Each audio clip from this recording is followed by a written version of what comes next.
Et voici Jean-Yves Le Gall, le président du CNES, le Centre national d'études spatiales. Bonjour Jean-Yves. Bonjour. Évidemment, avec le CNES, on parle souvent des fusées et des satellites. Les satellites, quand est-ce qu'ils sont rentrés dans nos vies ? La première apparition du spatial pour le grand public, c'était finalement les Jeux Olympiques de Tokyo en 1964, quand pour la première fois, il y a eu la retransmission en direct donc des JO à la télévision, aux États-Unis, en Europe.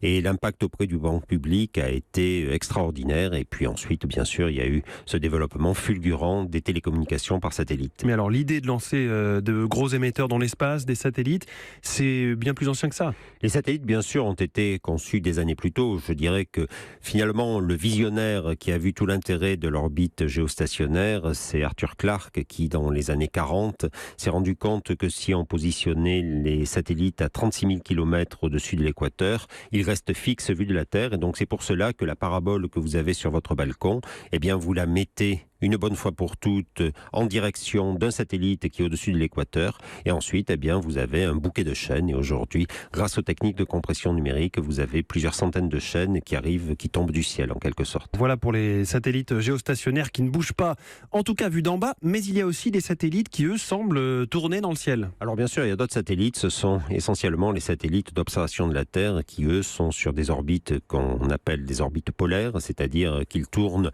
en passant au-dessus du pôle Nord et au-dessus du pôle Sud.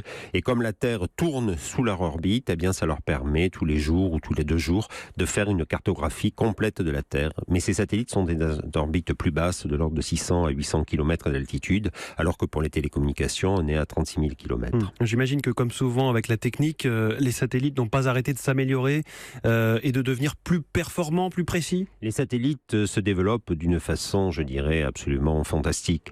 On considère qu'un satellite qu'on lance aujourd'hui remplace à peu près 10 satellites qu'on lançait il y a 10 ans, et ce phénomène est exponentiel.